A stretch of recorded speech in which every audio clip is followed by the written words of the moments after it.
तो किरण रिजिजू ने ये बयान दिया और ये बयान है पूर्व गृह मंत्री पी चिदम्बरम के उस बयान को लेकर जिसमें उन्होंने पाकिस्तान को क्लीन चिट दी थी, उन्हें पूरी तरीके से अलग थलग कर दिया था। पहलगाम अटैक पर विवादित बयान पर चिदम्बरम की सफाई भी आ गई है और उन्होंने कहा है कि इंटरव्यू को काट छाट कर दिखाया गया, इंटरव्यू में कई शब्द म्यूट कर दिए गए। उन्होंने कहा कि मेरे खिलाफ दुष्प्रचार किया जा रहा है। चिदम्बरम ने खुद को ट्रोल किए जाने का आरोप भी लगाया है। दरअसल देश के पूर्व गृह मंत्री पी चिदम्बरम का वो बयान वायरल हुआ जिसमें वो ये कहते हुए नजर आ रहे थे कि पहलगाम में जिन आतंकवादियों ने हमला किया, क्या सबूत हैं इस बात के कि वो आतंकवादी पाकिस्तान समर्थित आतंकवादी हैं, उसका सबूत भारत सरकार क्यों नहीं दिखाती है? ऐसा भी तो हो सकता है कि होम ग्रोन आतंकवादी हो।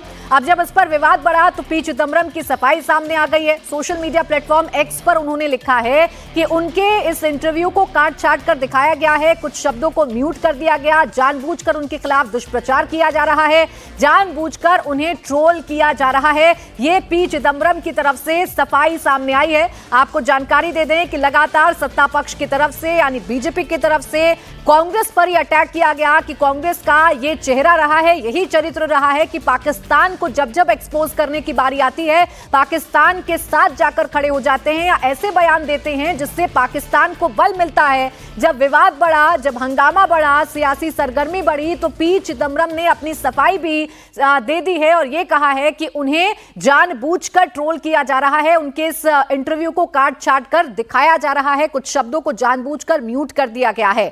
चिदम्बरम ने पहलगाम टेरर अटैक में पाकिस्तानी आतंकियों के हाथ होने पर सवाल उठा दिए थे। पहलगाम टेरर अटैक में पाकिस्तानी आतंकियों के हाथ होने पर सवाल उठाते हुए पूछा था कि इस बात के सबूत कहां हैं कि आतंकी पाकिस्तान से आए थे। चिदम्बरम ने पहलगाम टेरर अटैक को लेकर केंद्र सरकार पर सवाल उठाया और कहा कि सरकार अपनी नाकामियां छिपा रही है, पीएम मोदी इस पर चुप क्यों हैं। उन्होंने कहा कि पहलगाम में आतंकी पाकिस्तान से ही आए, इस बात के क्या सबूत हैं? हो सकता है होम ग्रोन आतंकी इस हमले में शामिल हो। आतंकियों को पकड़ना तो दूर, एनआईए उनकी पहचान तक नहीं कर पाई है। सीज फायर के लिए पाकिस्तान के डीजीएमओ की अपील स्वीकार करने का आदेश किसने दिया? सरकार को यह बताना चाहिए कि सीज फायर में ट्रंप का क्या रोल है। इस पर सरकार को जवाब देना चाहिए। जो सरकार जवाब नहीं दे रही है तो ट्रंप को लेकर सवाल पूछना, इंटेलिजेंस फेलियर को लेकर सवाल पूछना तो ठीक है, लेकिन पाकिस्तान से वो आतंकवादी आए थे इस बात पर ही सवाल खड़े कर देना कांग्रेस के लिए मुसीबत बन गया है।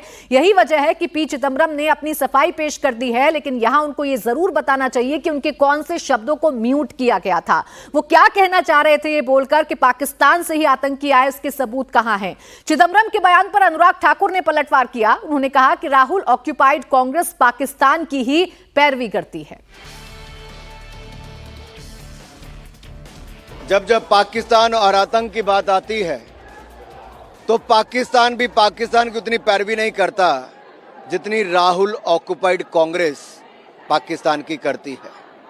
हर तर्क तैयार रहता है, हर बचाव का तरीका तैयार रहता है और कहीं ना कहीं पाकिस्तान को बचाने के लिए सदा कांग्रेस आगे खड़ी रहती है। ऐसी कौन सी मजबूरी है कि कांग्रेस को पाकिस्तान का साथ देना जरूरी है? आज नहीं, आप 2008 की घटना से याद करिए। हर बार पाकिस्तान को बचाने के लिए कहीं ना कहीं कांग्रेस आगे आती है, कांग्रेस के नेता आगे आते हैं। और आज जब पहलगाम अटैक पर पार्लियामेंट में चर्चा होगी तो उससे पहले पूर्व गृह मंत्री का इस तरह का बयान आना कांग्रेस की मानसिकता को दिखाता है कि वो भारत के साथ नहीं, भारत के जब सांसद भारत का पक्ष रखने विदेश जाते हैं, डेलीगेशन में जाते हैं, तो कांग्रेस के एक नेता कह देते हैं आतंकवादी भी खुले घूम रहे हैं और सांसद भी घूम रहे हैं। तो सांसद और आतंकवादियों को एक तराजू पे रखने का काम ये भी कांग्रेस ने किया। कांग्रेस को इन बातों के लिए माफी मांगनी चाहिए। और ये जो राहुल ऑक्युपाइड कांग्रेस बार बार भारत विरोधी अभियान चलाती है, इससे पता चलता है ये भारत के साथ नहीं, इनके मंसूबे कहीं और हैं।